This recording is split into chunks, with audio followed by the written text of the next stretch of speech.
people usually make things harder and they look for problems because they're bored in their life. And if you get bored in your life, you need to find something to do that's outside of business. People look for happiness in their business when they need to just get a life. They believe that the harder they work for it, the more valuable it is.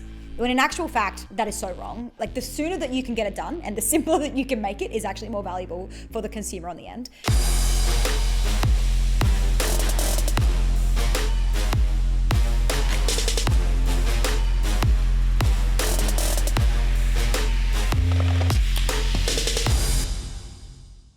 Welcome to the Success School podcast. We're on episode 70 today. We're talking about how to work smarter and not harder. Steph, how are you feeling?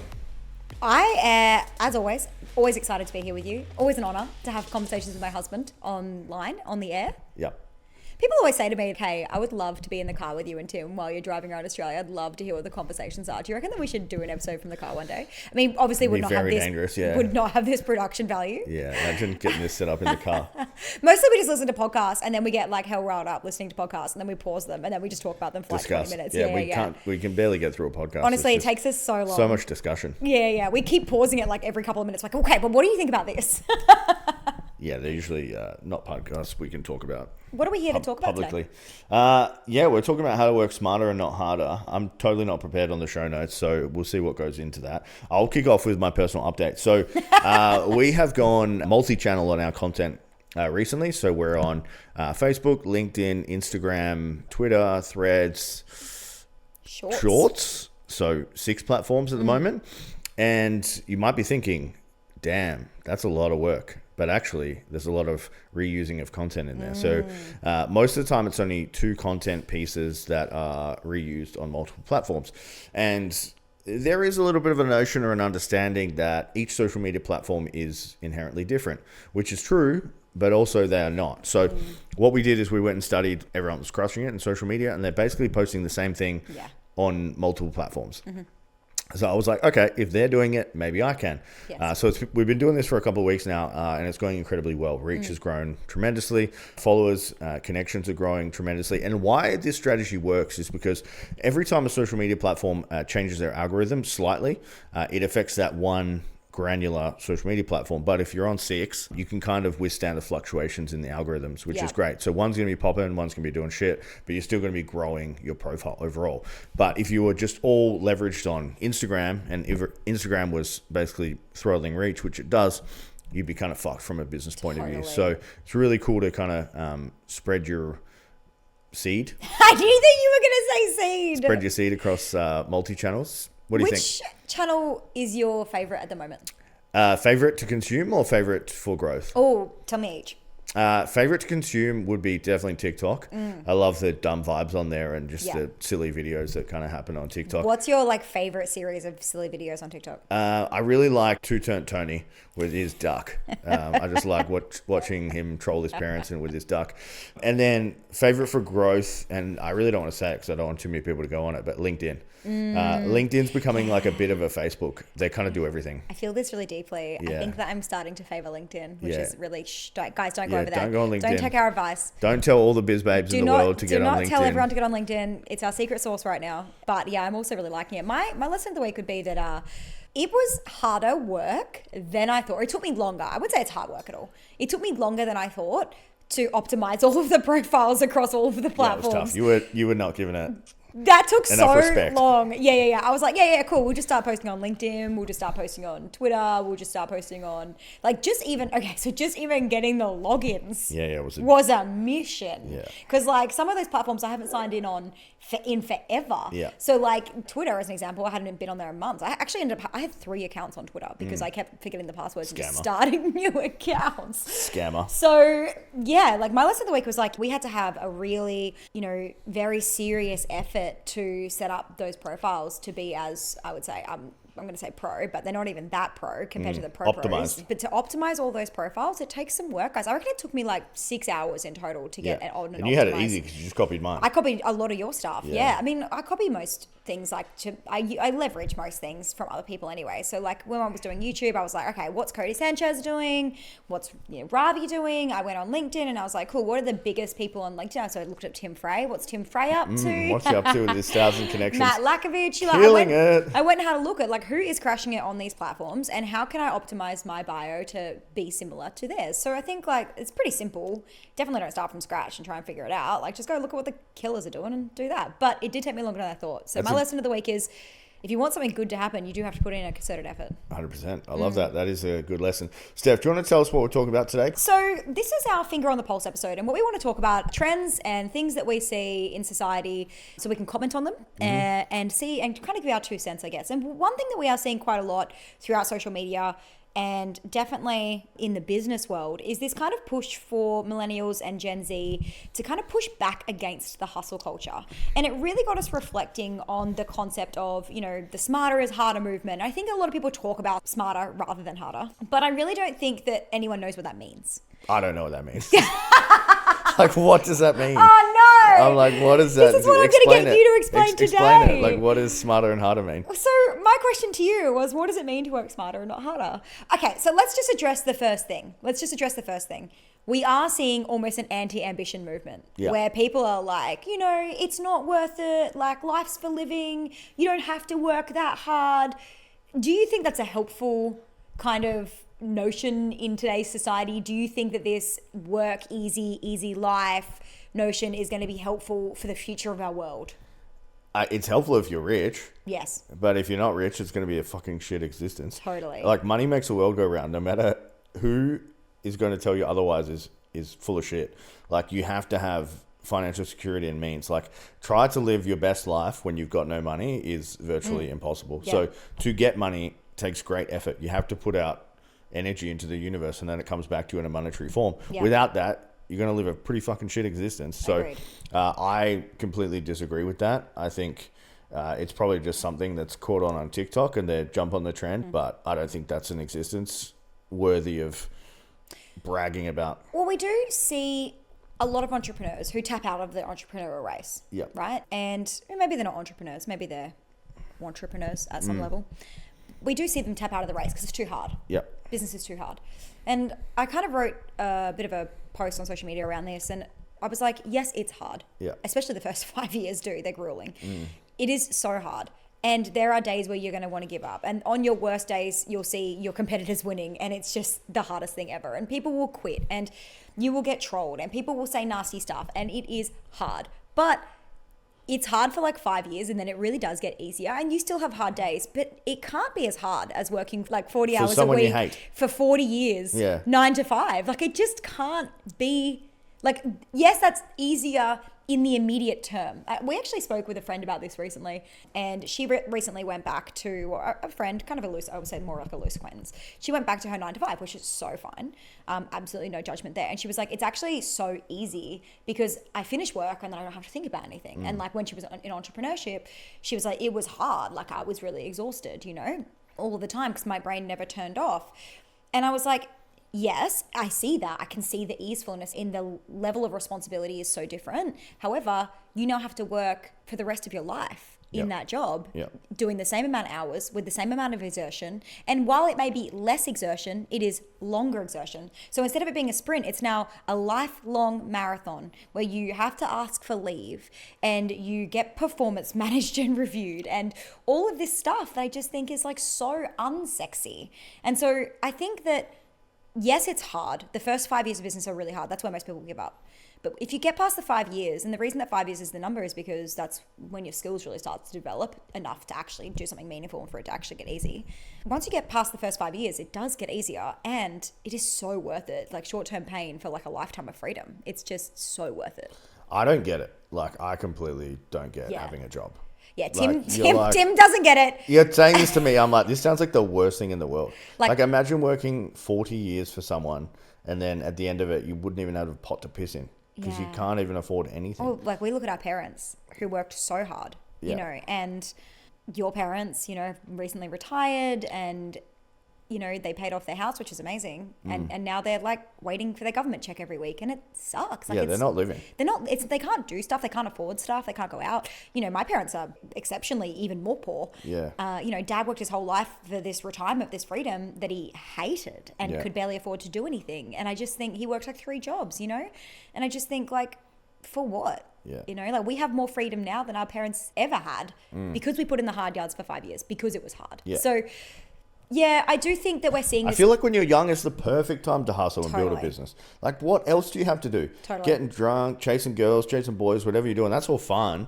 But, like, at the end of the day, like, that shit runs out eventually as well. Yeah. Like, I would rather spend 20 to 25 just getting kicked in the face, Totally. learning all the entrepreneurial lessons, like, getting good at something. Because, like in reality, and I mean this with no disrespect, when you first start, you just suck. You suck. Like, you just suck. Like, the product's bad. You don't know what you're doing. You don't know how to market. You don't know copy. You don't know branding. You don't know anything. And you're about so anything. vulnerable. And you're so vulnerable, and your mindset is like So paper thin, dude. it's so like, if shaky. a gust of wind comes along and you get blown away. Like, it's so bad. But once you get through it all and you kind of establish your worth and you know what you're doing and your product's not shit, like, life gets pretty fucking good. But Yeah. you got to get through that shit. You got to be prepared to suck. You got to be prepared to suck. So this is perfect, Steph, and I really love this question for you. Why do business owners tend to lean towards making things hard in their business? I feel like this question was made for you. You should get this tattooed on your forehead. Why do I make things hard? So, Steph, answer it from a POV, and we can make a reel out of this POV. Why do I make business hard? POV, why do I make business hard? Why do you make business hard? Why do we make business hard? I actually have so much to say on this topic that I think This could be a whole This could be a whole This could episode. be a series. This probably could be a series on its own. The first reason why I think we make things hard is because we want to add value.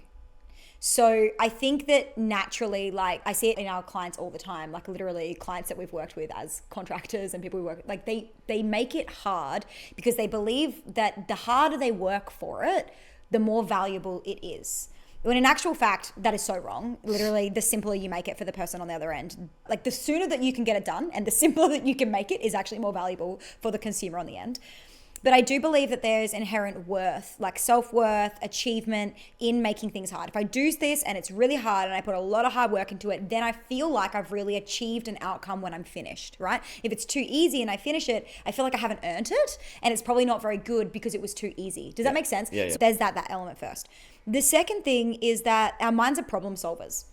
And so literally, like that's why we're the most evolved, you know, species on the planet is because you look at Luna, like she's an evolved apex species. predator over here on the right. But the reason that we are the most evolved species is because of our ability to critically think and our ability to problem solve. And we are naturally, our brains are wired for problem solving. So if things are going pretty well, you will notice that clients, me, a lot of entrepreneurs will go and make things hard so that they have more problems to solve, so that they can really feel like they're achieving things constantly, right? And these are two things that are terribly unproductive for your business. So how will they know if they're doing it, and what's the solution? Hint, outside of the business. I don't know what you're hinting at, Okay. but I'm going to say what I thought my we were answer. telepathic. I didn't pick that one up. I'll answer how they do it, but you tell us how they know. How will you know? Look, if you're burning out, full stop. If you're burning out, if you're getting tired, if you're stuck at an income level, if you can't break through an income level, and usually there's thresholds. So 30K months is one of them. Like most people can hustle their way to 30K months. And then from there, they usually get trapped around 30K months. They kind of can't get above it. You will know because that is a harder, not smarter approach, right? This similar thing goes to 10K months. From there, from basically $1 million to like 3 million is the next jump. Like if you can make 30K, if you can get to 50K a month, you can pretty much sail through to $1 million really easily. Yeah, like that's fine. But that 30K a month is a crux point. And if you're hitting the same income ceiling over and over again, and no matter what you do or how much more effort you're putting in, you don't seem to break through it, that is an indication that you're making things harder than they need to be. 100%. And how you fix it, people usually make things harder and they look for problems because they're bored in their life. And if you get bored in your life, you need to find something to do that's outside of business. People look for happiness in their business when they need to just get a life, essentially. And I mean, no disrespect to that, but if that's talking to you, I probably did kick you in the face with it. Well, you're going to realize it probably at about year 3 in business is where the sparkle wears off. So for anyone who's at less than year 3, the sparkle will wear off. Yeah. The highs don't feel as high. the lows feel lower. Yeah. Because in the first 2 years, you're on this like adrenaline hit of just like, yes, yes, yes, yes. Every achievement is exciting. It's so fun. And then year 3, they're not as exciting because you've hit all of the milestones. You've probably done a lot of what you expect, more than what you expected to do. And now you're just, it gets less fun, it gets less sparkly, you get more tired. And so, yeah, I think that definitely that's when you know. How do we stop ourselves from overcomplicating things in our business? Yeah. So how we stop ourselves from overcomplicating things in business is we focus on the numbers.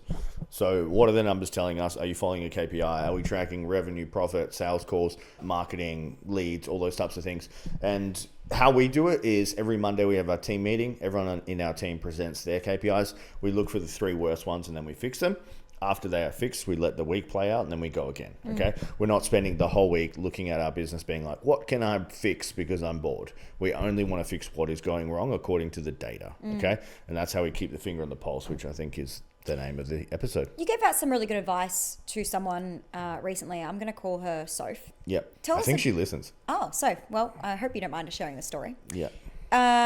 Do you want to tell us kind of what her problem was and how you helped her to kind of realize what the crux was? Yeah. So I've put this, quote unquote emotional post up in a group that we're in about not being able to crack an income level, that she just can't crack it. And I basically went back and I said, give me your numbers. And she didn't have her numbers, which would indicate that she wasn't focusing on her numbers. So she was looking at business from a purely emotional point of view as I can't grow, when growth is in looking at the data, finding out what's working and multiply what's working and fixing what's not. Eventually she did come back with the data. Yeah, so she went away, she found the data, she came back with the data, she gave it to you, and to her the data at that point was meaninless. She couldn't see any number in the data. Yeah. And I think from memory, I did have a quick look at it just before because I thought we could do a podcast episode out of it. Her close rate was 50%. Basically, the data showed that she needed to double her marketing. So she was getting 200 leads. In order to get the volume of sales that she needed to get 462 leads. Yeah. And she needed to basically double her marketing efforts. Yeah. And so that was where it came down to. She was like, why can't I crack it? So you literally, for the amount of sales you're getting with the current closing percentage and the amount of leads you're currently getting, it's just not making sense. That's why you can't grow. 100%. And the data will always tell you what needs to be fixed. Well, she was like, is it my program? Is it my offer? Is it this? Is it that? It wasn't. It was the data. It was the marketing. So how to not overcomplicate your business, guys, is just focus on the data. So Steph, with the kind of quote or notion that simple scales and complex fails, how have we applied that at every level in our business? What have we done, like specifically tactically, and what can they learn from it? Well, one thing we did recently was our social media stuff. I was making that complex. Yep. We have, someone in our business that's helping out with some of the scheduling of our content and putting that across multi-platforms for us. Obviously, Tim and I can't sit down and post on every single platform every single day, multiple times a day. That would be a huge waste of time. Yep. And so one of the ways that we had to simplify was, okay, well, we can't do social media the way we used to do it because that involved writing really lengthy captions, Yep. putting a lot of time and effort into writing these really long posts. But what we could do is we could record a heap of videos at once that were of us speaking that don't require captions to be written, or they can be written very effortlessly. Yep. And so we were like, okay, if we move from creating written content to making video content saying what we would say in written content, much, much easier to schedule across multiple platforms to, basically change our entire way of doing social media. It really simplified things for us because we now no longer have to really create any content. We just have to show up to video days and video all the content. Yeah, for sure. I'll give you another example. So we recently hired a copywriter, Bonnie, to come and fix our website. So she went through all of our pages, essentially fixed them up. And then every question we've ever had on a sales call, we aim to defeat those objections on the landing page. And then finally, we put in testimonials of basically all the major industries that people come to us with, their growth, all the FAQs. Then we put a walkthrough of the program, what exactly that looks like. And that's drastically reduced the amount of back and forth we have with prospects because essentially we can just send them to our website. A lot of people, especially in the 10, 20, 30, 40, 50K month mark, they just don't have a website that's dialed in and optimized for their ideal client. So that's how we made it super easy, systemizable and scalable for someone to come into our funnel and then obviously sign up. Yeah, I think it's like looking at where are you spending the most time, and then how can you create or change the process so that it takes you less time. So if you're spending a lot of time answering questions backwards and forwards with prospects who aren't buying, that's a really easy way to fix that. Steph, do you think that hard work is still required to grow a business? Yes. Yes. I think we spoke Say about more. Say more. Say more. All right, Chris. Hard work is 100% required. And I think there's a difference between working hard and hard work. So working hard is like doing long hours and putting in the slog, and, like I would say a bricklayer works hard, right? I would say that's working really hard. I don't think you need to work hard in business. I don't think you should be doing shit that's like monotonous and grueling and difficult. But I think that if you put in bursts of hard work, and hard work being like, oh God, I have to sit down and optimize all of my profiles, which is super annoying, right? Or I'm going to have to sit down and create all this video content, or I'm going to have to move all of the couches out of this room so that we can set up a podcast studio. But the payoff is huge, And so I think that you are still required to do hard things. However, I think that you should opt out of like working hard, if that makes sense, like doing the grueling shit. You shouldn't have to do the grueling shit. Like a VA should be doing most of your grueling shit for you. I think in the first 5 years, you're going to have to work hard. There's no way about it. Like until you've got an established business and you're making good money and helping a lot of people, like there's no way out of it. It should be long. It will be grueling, but eventually you will learn how to make smarter decisions and work smarter in your businesses. And it's so worth it. Like it pays off so much. Like you were able to offer your friend $10,000, which is so beautiful, because they were buying a house and they were a little bit short to be able to up the price for their bid. And Tim was like, here, like you're welcome to have this. And like we couldn't have done that 4 years ago, so it's so worth it.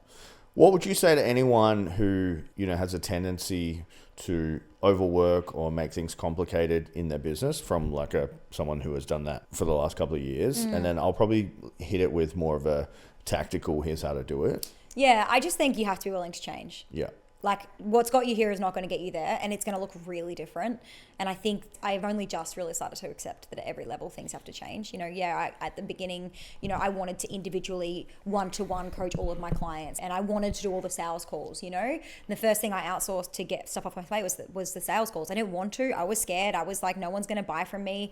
They're going to want to speak to Steph if they're buying from Steph, like all this stuff, right? I had those beliefs. But that was the first change. The next one was like, okay, we're going to have to move to a group coaching model. The next change was, okay, well, all the ways that I've done content to build my following is going to have to change to get to the next level. And so the change is the only constant, and you have to be willing to let go to grow. And like that has been really big for me. So the way you've done it is not going to be the way that you always do it. And so don't marry yourself to the process. Yeah. What would yours be? So I'll just give you a tactical strategic example. So here's how I kind of like frame my week up to basically create a lot of content. So on Sundays, I'll time block an hour to write 7 emails. Email is, like I've said in previous podcasts, is one of the ways we get people into our funnel. So I'll time block an hour, 3 to 4 p.m. on Sundays. I'll write that out. Then Monday morning, I'll time block an hour and I'll write out the 7 quote posts a week for the next week. And then I'll write out 7 video reels. And then later in the week on Fridays from 9 to 10, we'll go and film all that stuff. And it's very time blocked and structured. So that's 4 hours a week. I'm getting 7 emails, 7 quote posts, and 7 videos. But everything's time blocked and structured and very simple. Okay? Yeah. And we have a process for every single one of those things. Yeah, we have a process for all these things, which makes it really simple. We for this podcast, it took me 30 to 40 minutes to put it together, like these podcasts, like 3 of them in a row, because we have a document that elicits the answers really simply. And so I think it's just like, you're an incredible process creator. Yeah. All right, guys, if you got some value from that, we are on a push to grow our subscribers. So if you're on YouTube, maybe you're on Facebook seeing a clip, if you're on Spotify, if you're on Apple, hit that subscribe button. We really appreciate it. And send us a message. Steph and I love the DMs about the podcast. We'll see you guys next Monday. Thanks for having us.